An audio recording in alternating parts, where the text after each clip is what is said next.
आप देख रहे हैं इंडिया वॉइस में हूं आप सभी के साथ रिया डंगवाल। पूछता है झारखंड में आप सभी का स्वागत है। झारखंड में हर पल समीकरण बदल रहे हैं, चुनाव की घड़ी नजदीक है। ऐसे में आजसू ने भी अपना संकल्प पत्र जारी कर दिया है। एनडीए झारखंड में सत्ता परिवर्तन के लिए तैयार है।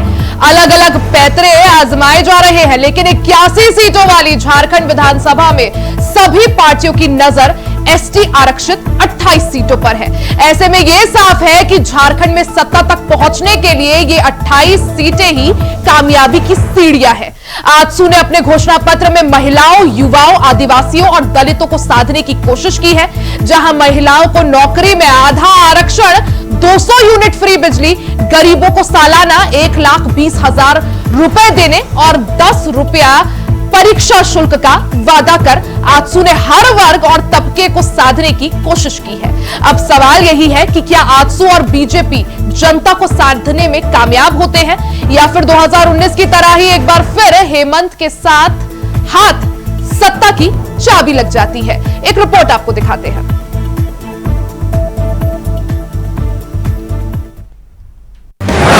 तो क्या आदिवासियों के पास है सत्ता की चाबी? क्या दिला पाएगी एनडीए को कामयाबी? आजसू ने जारी किया अपना संकल्प पत्र। महिलाओं, युवाओं और आदिवासियों पर खेला जा रहा है दांव। क्या एसटी की आरक्षित 28 सीटें तय करेंगी जीत का समीकरण? झारखंड विधानसभा चुनाव को मैच कुछ दिन ही शेष बचे हैं और इस बीच सभी पार्टियां जनता को लुभाने में लगी हुई हैं। बीजेपी और सहयोगी पार्टी आजसू अब की बार सत्ता परिवर्तन की तैयारी में जुटे हुए हैं। बीजेपी और आजसू 2024 के रण में आदिवासी वोटरों और अनुसूचित जनजाति के दलित वोटरों को समेटने के लिए योजना बना रही है, क्योंकि आदिवासी वोटर के पास ही सत्ता की चाबी है। और 2019 विधानसभा चुनाव की तरह ही अब एक बार फिर आदिवासी वोटर और अनुसूचित जनजाति ही निर्णायक भूमिका निभाएंगे। तो चलिए अब आपको झारखंड का सियासी गणित समझाते हैं। 81 सीटों वाली झारखंड विधानसभा में 28 सीट एसटी के लिए आरक्षित है, जिन पर जीत हासिल करने वाली पार्टी ही सरकार बनाने के लिए मजबूत स्थिति में होती है। यानी एक चीज तो साफ है कि 28 एसटी आरक्षित सीटें सरकार बनाने में महत्वपूर्ण भूमिका निभाएंगी। 2019 चुनाव में इन 28 सीटों में से 26 सीटें झारखंड मुक्ति मोर्चा के खाते में गई थी और झारखंड मुक्ति मोर्चा ने सरकार बना लिया था। और यही वजह है कि एनडीए और इंडी गठबंधन दोनों की नजरें इन्हीं 28 सीटों पर बनी हुई हैं। एनडीए खेमे की महत्वपूर्ण सहयोगी आजसू ने सत्ता वापसी के लिए अब की बार कई मुद्दों को लेकर झारखंड के रण में कूद पड़ी है। आप अपनी बात ना कहें, मेरा है कि कोई भी समाज हो सकता है। जैसे लोहार का प्रॉब्लम है, इस राज्य में बहुत सारा छोटे छोटे समाज के ऐसे प्रॉब्लम्स हैं। कोई भी समाज, घटवार का प्रॉब्लम है, कोई भी समाज का प्रॉब्लम्स होगा तो राज्य सरकार को ही देखना है। ऐसे प्रॉब्लम्स का निदान के लिए हमारा पूरा एक प्रोग्राम है, जिसके तहत किसी का भी आएगा संवैधानिक रूप से उसको हम लोग पहल करेंगे। हम तीसरा हमारा लक्ष्य किसान का। पहले भी किसान को लेकर काफी बातें हुई है, किसान के आय को लेकर बातें हुई है, लेकिन हम एक प्लान के साथ किसान की आय पर जाना चाहते हैं। हमारी तैयारी है कि हम आने वाले 10 वर्ष के अंदर में हम किसान का 2 गुना नहीं 3 गुना आय की तैयारी हम करेंगे। और ये आय कहां से आए, कैसे ये आय बढ़ेगा, मैं तर्क के साथ आ रहा हूं। हमने कुछ सपोर्टिंग प्रोग्राम जरूर हमारा है कि हम प्रत्येक कमजोर किसान परिवार को और उसके घर के मालिक जो कमाने लायक नहीं है, उनके लिए प्रतिवर्ष 12,000 रुपए देने का निश्चय हमने किया।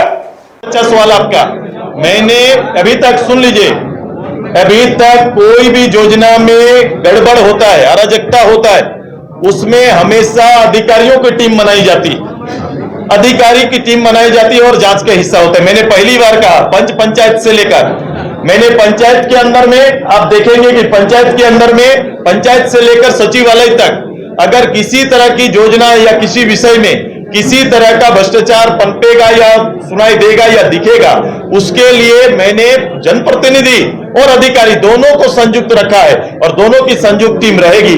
केवल कोई अधिकारियों की टीम नहीं रहेगी, बल्कि जनप्रतिनिधि भी उसका हिस्सा होंगे, ये तैयारी है। सरकार के तुलना इसलिए ना करना, पिछले सरकार में इसी सरकार ने झारखंड मुक्ति मोर्चा आगे थी, पिछले बार घोषणा में झारखंड मुक्ति मोर्चा आगे थी, कांग्रेस पीछे था। 400 वायदे किए गए थे, अब 7 वायदे में आके समेट गए। और इस बार हेमंत जी सामने नहीं आए, झारखंड मुक्ति मोर्चा सामने नहीं आए, खड़गे जी सामने आए हैं और उन्होंने निश्चय पत्र को पढ़ा है, उन्होंने नहीं पढ़ा, इसलिए इनका सामने वाला के साथ तुलना नहीं है। ये जो मैया योजना लेके आए हैं, जिसके बारे में आप उल्लेख करते हैं, मैया के लिए 1000 रुपया लेके आए, लेकिन सास और ससुर का पैसा काट के लाए। आप इसको देखेंगे, मैंने कहा कि इसके सारांश को पढ़ा है, आप इसमें देखेंगे ऐसा कोई भी जिनको संवैधानिक अधिकार प्राप्त है, कोई भी सामाजिक न्याय के दायरे में आना है, तो उसका मूल्यांकन जरूर होगा। तो भारतीय जनता पार्टी और आजसू पूरे दमखम के साथ चुनावी रण में उतर गए हैं। ऐसे में आजसू ने अपना संकल्प पत्र भी जारी किया, जिसमें महिलाओं, दलितों और आदिवासियों और युवाओं पर विशेषकर फोकस किया गया है। हालांकि अब सवाल यही है कि क्या जनता का साथ भारतीय जनता पार्टी और आजसू को मिलता है, या फिर एक बार फिर से सत्ता की चाबी हेमंत सोरेन के हाथ लगती है। आज इसी पर चर्चा करेंगे। कुछ ही देर में खास मेहमान हमारे साथ जुड़ेंगे। तब तक आपको बता दें कि जिस तरह से आजसू ने अपना घोषणा पत्र जारी किया, कोशिश यही की जा रही है कि ज्यादा से ज्यादा लोगों को, हर वर्ग, हर तबके को अपने साथ लेकर आगे बढ़ा जाए। खास मेहमान हमारे साथ जुड़ गए हैं, परिचय करवा देती हूं। भारतीय जनता पार्टी से प्रवक्ता विजय चौरसिया जी हमारे साथ है, साथ ही आजसू से प्रवक्ता वीणा देवी जी हमारे साथ है और जेएमएम से प्रवक्ता एएस देवल जी हमारे साथ है। आप तीनों का ही बहुत बहुत स्वागत है। सबसे पहले देवल जी, आप ही से चर्चा की शुरुआत करूंगी। अब की बार ये वाला जो चुनाव है 2024 का, ये 2019 से अलग है, क्योंकि आजसू और भारतीय जनता पार्टी साथ मिलकर चुनाव लड़ रहे हैं, मजबूत स्थिति में भी दिख रहे हैं। हालांकि जेएमएम कांग्रेस भी अच्छी स्थिति में है, लेकिन अगर बात करें जिस तरह से बीजेपी और आजसू का साथ, जेएमएम के लिए कितनी मुश्किल यहां पर बढ़ाते हुए? रिया जी, मेरी आवाज आ रही है आपको? जी देवल जी। हाँ, कोई ये नई बात नहीं है, क्योंकि आजसू तो जब से आजसू बना है तब से एनडीए फोल्डर में रहा है। तो 2019 का चुनाव आजसू और बीजेपी ने अलग अलग लड़ा था, अलग थोड़ी आसानी जेएमएम के लिए हो गई थी। अब की बार किस तरह से चुनौतियां देख पा रहे हैं? नहीं, तो अभी आपने देखा ही है कि इन्होंने मिल के लोकसभा का इलेक्शन लड़ा था, तो उसमें पहले से कम सीटें हो गई इनकी। तो ये क्या, अगर इतना सिंपल लॉजिक होता कि भाई इतनी पार्टीज मिलकर अगर कर रही हैं तो इलेक्शन उन्हीं का जीत होगी, तो ऐसा सिंपल मैथ थोड़ी है इलेक्शन। और आज उन्होंने अपना घोषणा पत्र, संकल्प पत्र जारी किया है। देखिए, हमने इंडिया गठबंधन इंडिया फोल्डर में एक संकल्प पत्र जारी किया, जो सब सारी पार्टीज एक कॉमन प्लेटफॉर्म पे। ये देखिए, ये दोनों पार्टी एक साथ चुनाव भी लड़ रही है, बट अलग अलग बातें कर रही है। अब जनता बीजेपी के परपंच या पत्र जो है कहते हैं उनको उस पर विश्वास करे, कि आजसू के संकल्प पत्र में विश्वास करे, या दोनों को मिला के करे। मुझे तो नहीं समझ आ रहा है कि किस संकल्प पत्र पे ये इलेक्शन लड़ेंगे। अगर ये एक होके लड़ रहे हैं तो संकल्प पत्र कम से कम एक रख सकते थे। तो जब इन्हीं में आपस में अंडरस्टैंडिंग नहीं है कि वो बीजेपी कुछ और चाहती है, आजसू कुछ और चाहता है, या फिर आजसू को ये छोड़ दिया है कि भाई बीजेपी ने जो कर लिया, जो बचा खुचा है तो तुम पूरा कर लो। तो जिस स्टेटस में बीजेपी, ठीक है, जवाब ले लेते हैं। लेकिन सर, आपने जो 2019 लोकसभा चुनाव की बात की, हाँ भले ही कम सीटें आई हो एनडीए की, लेकिन जेएमएम कांग्रेस से ज्यादा ही आई थी। वीणा देवी जी, जो सवाल देवल साहब पूछ रहे हैं कि अगर चुनाव साथ मिलकर लड़ रहे हैं, मजबूती की बात कर रहे हैं, सत्ता परिवर्तन की बात आजसू और भारतीय जनता पार्टी कर रहे हैं, तो घोषणा पत्र अलग अलग क्यों? घोषणा पत्र अलग अलग नहीं है। पहले बीजेपी अपना घोषणा पत्र लाकर 125 मुख्य वादों के साथ आती है, और अभी आजसू का अपना 9 मुख्य वादे जो है उनको साथ मिला के सुदेश जी पढ़े हैं। अपना वादा पढ़े, उसके बाद बीजेपी का भी उसमें पढ़े, कहाँ अलग अलग पढ़े हैं?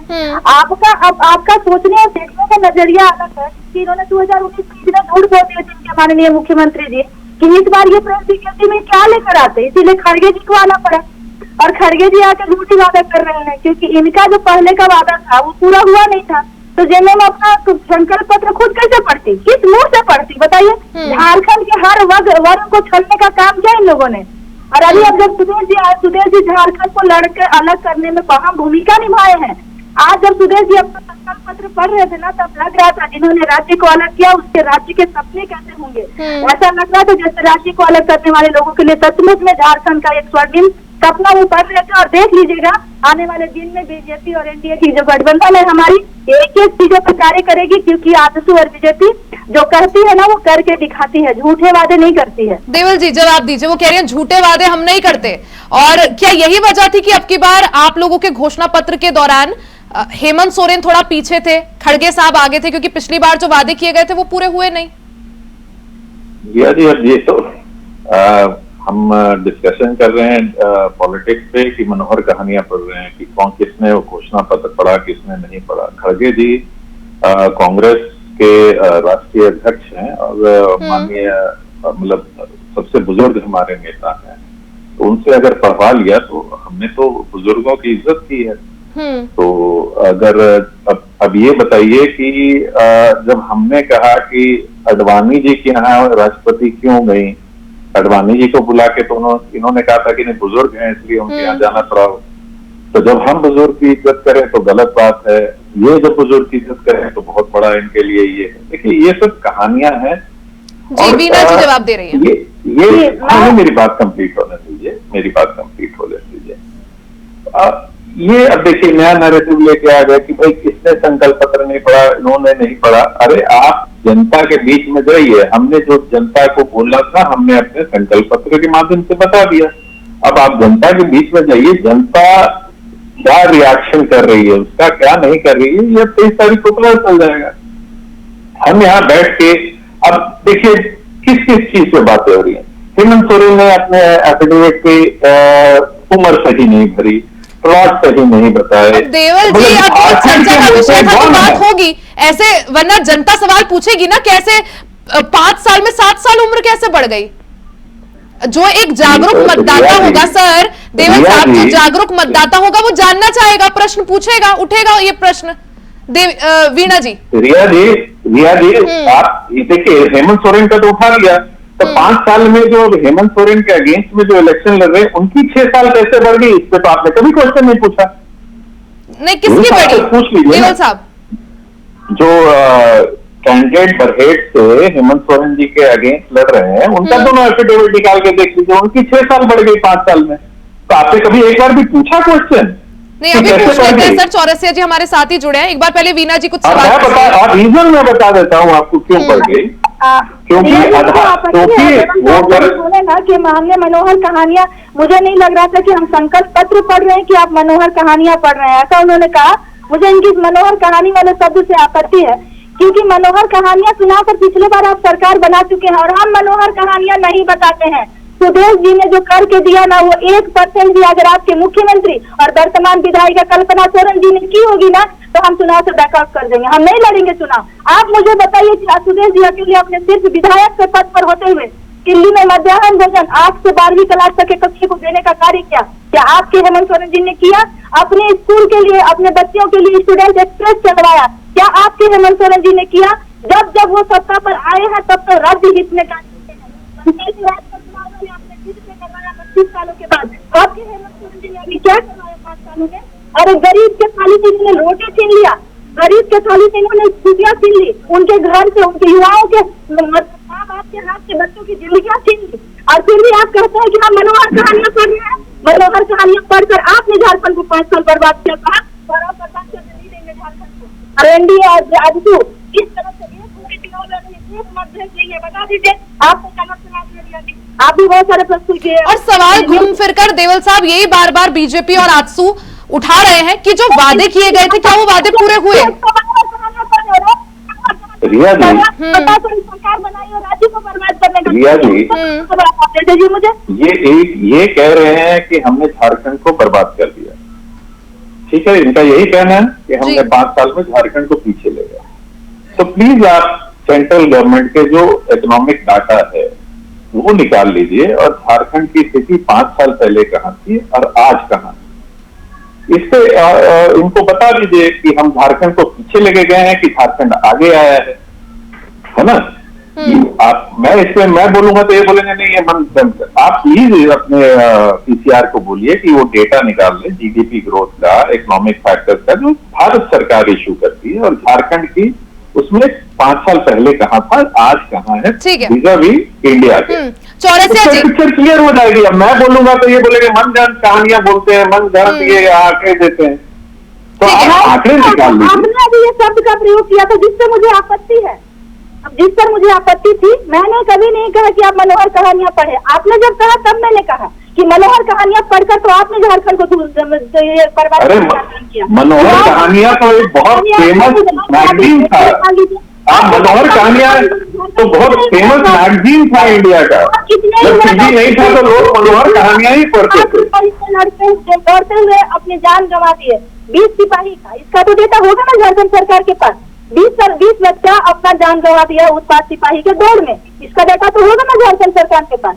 गर्भवती महिलाओं पर झारखंड सरकार ने असारक पुलिसकर्मी के लाठी चलाया, बरसाया, अपने दरवाजे पे, मुख्यमंत्री अपने दरवाजे पे पड़ता है, इसका डेटा तो होगा ना मुख्यमंत्री जी के पास। इसका तो डेटा आपके पास भी होगा कि पारा शिक्षकों को जब उप मुख्यमंत्री थे सुधीर महतो, पारा शिक्षकों को दौड़ा के मारा था, इसका डेटा नहीं है आपके पास।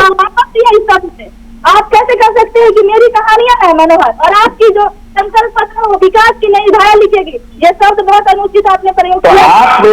आपने हमारे संकल्प पत्र को क्यों बोला?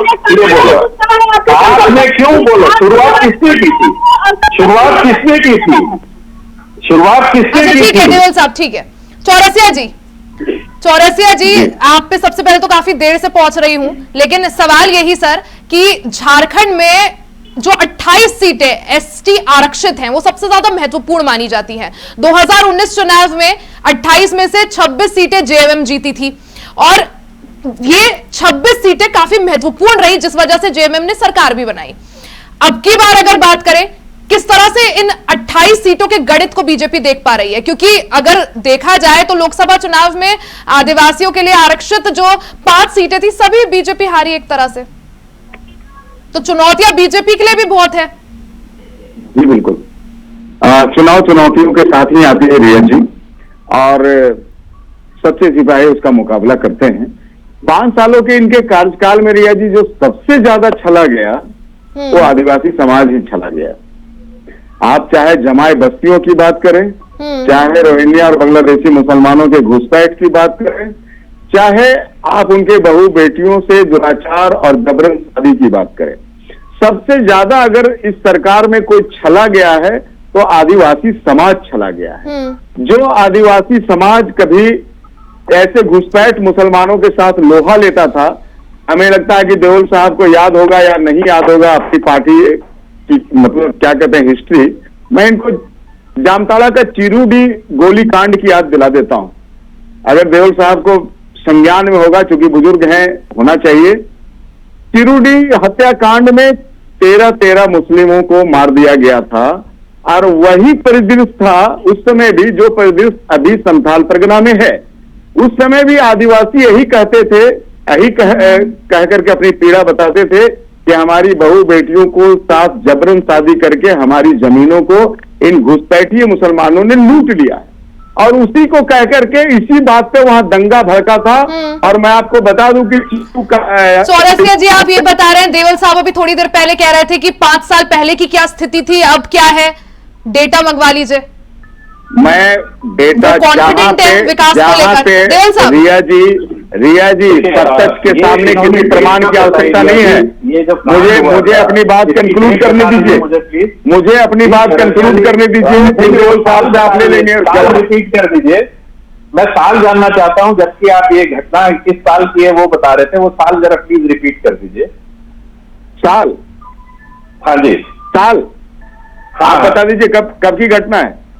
मैं तो आपसे पूछ रहा हूं ना, कब की घटना थी? 74 की घटना है। उसके बाद से 74 की घटना है। मोदी जी को कितने साल हो गए सरकार में आए हुए, और उसके बाद 2000 के बाद से बीजेपी कितने साल थी झारखंड में सरकार में, ये भी बता दीजिए।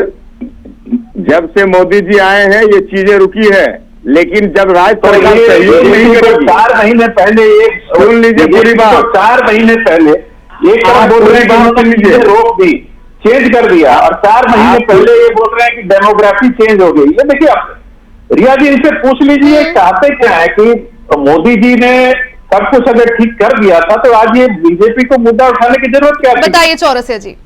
मोदी जी कांग्रेस की सरकार के मुसलमानों को, बांग्लादेशियों को वहां से भगा दिया था, तो डेमोग्राफी 5 साल में चेंज कैसे हो गई है? मैं पूछना चाहता हूँ। डेमोग्राफी तो 2011 की चेंज हो गई है और 2011 रही है। रिया जी, अरे मैं एक बात जी देव जी, हाँ एक बात देखिए, हम डेटा डिस्कस करें 2011 का, ठीक है, मानती हैं? जी। 2000 से 2011 तक झारखंड में मैक्सिमम टाइम बीजेपी की गवर्नमेंट रही। तो जो भी हुआ वो बीजेपी की गवर्नमेंट के अंडर हुआ, जो डेटा आया। नहीं, उसके बाद आपके नहीं, चलिए 2011 के डेटा को आप एक पल के लिए रहने दीजिए देवल साहब। आप मुझे बताइए, हाईकोर्ट ने ये बात, देवल साहब, हाईकोर्ट ने ये बात मानी थी या नहीं कि झारखंड में डेमोग्राफी बदली है? सर छोटा सा सवाल। रिया, मैं ये बोल रहा हूं ना, हाईकोर्ट ने किस एफिडेविट पे माना है कि डेमोग्राफी बदली है? 2011 के एफिडेविट किया है इन्होंने। मिनिस्ट्री ऑफ होम अफेयर्स ने कहा है कि 2011 की गणना, हमें जो भी डेटा दिया गया है वो 2011 की गणना का है। और उस समय 2001 से लेकर 11 तक 9 साल तक बीजेपी की गवर्नमेंट थी। तो कैसे मान ले कि हेमंत जी ने सारा जिम्मा तो बीजेपी का है? अगर बता दीजिए, मैं झूठ बोल रहा हूँ कि 2011 का आंकड़ा है कि 44% और 28% आंकड़ा किसका है? अगर इन्हीं को बोलना तो हम लोग क्यूट करें, प्रवचन सुनिए इनका। नहीं, आप जल्दी से जवाब दीजिए चौरसिया जी। ये इत्मीनान से बोलेंगे, मैं जल्दी से जवाब दूं। इनके विशेष शाखा की, अरे आपके विशेष शाखा की चिट्ठी 2023 में आपने पढ़ी या नहीं पढ़ी? क्या कहता है वो? ये जमाई बस्तियां कब से बसना स्टार्ट हुआ? कब से चैनलों में जमाई बस्तियां आई? बीजेपी के कार्यकाल में कि जेएमएम के कार्यकाल में? भाई मेरे, आपके मंचों से अब जय जोहार और जय झारखंड खत्म हो गया है, अब सलाम वालेकुम स्टार्ट हुआ है। और ये बड़ी हास्यास्पद स्थिति है। आपको ना देखिए रिया जी, हमारा ये चुनाव सिर्फ चुनाव नहीं है, हमारा ये चुनाव माई बेटी और मिट्टी को बचाने का चुनाव है। ये झारखंड के अस्तित्व को बचाने का चुनाव है। हमारा एनडीए गठबंधन इसको चुनाव के दृष्टिकोण से नहीं देखते, हम इस दृष्टिकोण से देखते हैं कि आके जुआ नौकरी मांगता है और उसे कफन मिलता है। ठीक है, देवल साहब जवाब देना चाह रहे हैं। जुआओं की हत्या होती है। ठीक है, हम इसको खत्म करना चाहते हैं। ठीक है देवल साहब, जवाब दे दीजिएगा। और एक और सवाल है सर मेरा, देवल साहब एक और सवाल है। जिस तरह से आजसू का घोषणा पत्र देखे, महिलाओं को आरक्षण देने की बात कही है, आधा आरक्षण, कहीं आपको नहीं लगता, क्योंकि महिलाओं, युवाओं, बेरोजगारों को साधने के लिए हर कोई जुटा हुआ है, आजसू के द्वारा ये जो दाव चला है महिलाओं को आधे आरक्षण का, कैसे जेएमएम पार पा पाएगी? कैसे इस चुनौती से पार पा पाएगी? अरे जेएमएम को छोड़िए, पहले बीजेपी से तो पूछ लीजिए कि आरक्षण 50% उनको कबूल है कि नहीं महिलाओं का? नहीं, आजसू ने लिखा है अपने घोषणा पत्र में, तो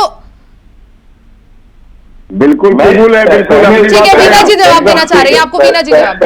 नहीं, बिल्कुल कबूल है। जिसकी जितनी आबादी उसको उतना हक। ये तो ये अगर सुदेश जी ने कहा, इसीलिए मुसलमानों की आबादी बढ़ाने में लगे हैं। अब देख लीजिए, अगर मंचों से सुन लीजिए रिया जी, अगर मंचों से जय झारखंड और जोहार छोड़ के जय श्री राम बोलेंगे, हर नेता इनका बोलता है, वो ठीक है। सलाम वालेकुम बोल दिया, पाप कर दिया इस देश में। क्यों मुसलमान इस देश के नागरिक नहीं है?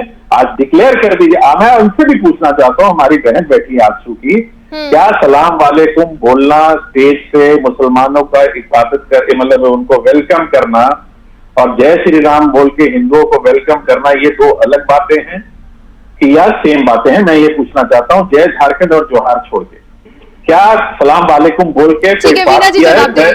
आजसू के एक प्रवक्ता से जानना चाहता हूँ। सबसे पहली बात, अगर झारखंड का एक सांस्कृतिक परिचय रहा है कि हम जोहार बोलते हैं, ठीक है, अगर कोई भी आदमी जोहार बोलने से पहले किसी भी भारतीय नारा को लगाता है तो गलत। और आपके माननीय कल्पना स्वरन जी मंच की जाति के साथ अगर वो शब्द का प्रयोग किए तो गलत है। आप सर जय श्री राम, जय श्री राम, जय श्री राम हमारा धर्म है, हमारा बिल्कुल बोला जाएगा जय श्री राम। यहाँ 80% आबादी हिंदुओं की धर्म के मारे जय श्री राम बोला जाएगा। सब धर्म के मारे बोले जाएंगे, खाली हिंदुओं का देश नहीं है। आप हिंदुओं का देश नहीं है। मैं आपको दोनों को बता देना चाहता हूँ, जो आप लोग लेके चल रहे हैं ना, जो आपके दिमाग में साइकोलॉजी है। मैं आंसू के प्रवक्ता से पूछना चाहता हूँ कि क्या वो सब्सक्राइब करती है ऐसी कि मुसलमानों को भगा दो यहाँ से? मुसलमान झारखंड के नहीं है, देश के, हिंदुस्तान के नहीं है। वो बांग्लादेशी और रोहिंग्या मुसलमानों को भगा देना पड़ेगा, बिल्कुल। ठीक है, वीना जी जवाब दे रही हैं। चौरसिया जी एक सेकंड। मानने वाला जिम्मेदार सरकार ने अल्पसंख्यक आयोग कब बनाया इन लोगों ने, और फिर 15 सूत्री का बैठक कराया इन लोगों ने। अल्पसंख्यक की बोल सुन आप बिहार पे रहते हैं, उनके हित में आपने क्या किया? मुझे बता दो उनके हित में क्या हुआ है झारखंड में? सिर्फ आपके नाम ले लेने मात्र आप उनकी हितैषी हो जाते हैं, और जब भी बीजेपी गवर्नमेंट आती है उनके हित में कार्य करते हैं, तब आपको हितैषी नहीं दिखते हैं। सिर्फ जोहार की जगह दूसरे शब्दों का प्रयोग करने से आप हितैषी हो जाते हैं। मुझे बताएं कि अल्पसंख्यक आयोग आपने कब बनाया? 15 सूत्री का बैठक कब कराया? मुसलमानों के हित में, मुसलमान बहुओं के हित में आपने कौन सी योजना चलाई झारखंड में? सुनवाइए, मुझे डेटा पे बात करते हैं। बताइए अल्पसंख्यक महिलाओं के लिए कितना काम किया आप लोगों ने? क्या काम किया है? अरे साहब बताइए देवल जी, सवाल पूछ रहे हैं वो। मैं तो ये जानना चाहता हूँ कि हमारी बहन क्या ये सब्सक्राइब करती है कि सलाम वालेकुम बोलना गलत? उसका जवाब अभी थोड़ी देर पहले दिया ना देवल साहब उन्होंने, अब वो सवाल पूछ रही है आपसे। क्या सवाल मैंने सुना नहीं, आवाज क्लियर नहीं आ रही, प्लीज बता दीजिए, आप सवाल बता दीजिए थोड़ा सा। वीना जी थोड़ा माइक अगर या जो फोन है अपने पास रख लीजिए और क्लियर ऑडियो आएगी मैम। मैं बोल रही थी कि सिर्फ नाम लेने मात्र से कोई किसी का हितैषी हो जाती है क्या? आपने किया क्या है उन लोगों के लिए? सिर्फ हम मुसलमान हितैषी है, मुसलमान हितैषी है बोलने से तो मुसलमान हितैषी कार्य नहीं हो जाएंगे। उनके भी बच्चे हैं, उनको भी रोजगार चाहिए था, और उनकी थाली से भी आपने रोटी छीनने का काम किया। वो भी बीजेपी तो उनको भगाने के लिए बैठी है, कहीं ना कहीं पलायन किए। बीजेपी तो उनको भगाने के लिए बैठी है, तो उनको भगाने के लिए बैठी है। हमने इतने मजदूरों को बाहर चलाया। ठीक है वीना जी, चौरसिया जी छोटा सा जवाब। थोड़ा सा देखिए रिया जी बाहर से लाके आपने क्या किया? उनको कहाँ पे रोजगार दिया? ये गिनवा दीजिए मुझे। आप बाहर से ठीक है, चौरसिया जी छोटा सा जवाब जल्दी, समय कौन सुनेगा? रिया जी लेफ्ट ले लिए वो देवल साहब, इन्हें तुष्टीकरण के अलावा कुछ नहीं आता। बता दीजिए, मैंने ऑडियो में हूँ मैं अभी भी। ठीक है, हालांकि अब सुन लीजिए देवल साहब, सुन लीजिए छोटा सा जवाब जल्दी से। हार घुसपैठ चाहे वो बांग्लादेशी मुसलमान का हो, रोहिंग्या मुसलमान का हो, बीजेपी नहीं एनडीए उसको भगाने का शपथ लिए। ठीक है, एक भी नहीं। ठीक है सर। चौरसिया जी, देवल जी, वीणा जी, आप तीनों का ही बहुत बहुत शुक्रिया समय देने के लिए, हमारे साथ जुड़ने के लिए। तो भारतीय जनता पार्टी और आजसू पूरे दमखम के साथ चुनावी रण में उतर गए हैं। आजसू ने अपना घोषणा पत्र जो है वो जारी किया, जिसमें महिलाओं, युवाओं और दलितों को विशेषकर फोकस किया गया। अब सवाल यही है कि क्या आजसू और बीजेपी जनता को साधने में कामयाब होते हैं, या एक बार फिर से 2019 की तरह हेमंत सोरेन के हाथ सत्ता की चाबी लगती है? ये आने वाला वक्त बताएगा। इसी के साथ इस कार्यक्रम में फिलहाल के लिए सिर्फ इतना ही। खबरों का सिलसिला जारी रहेगा, बने रहे हमारे साथ।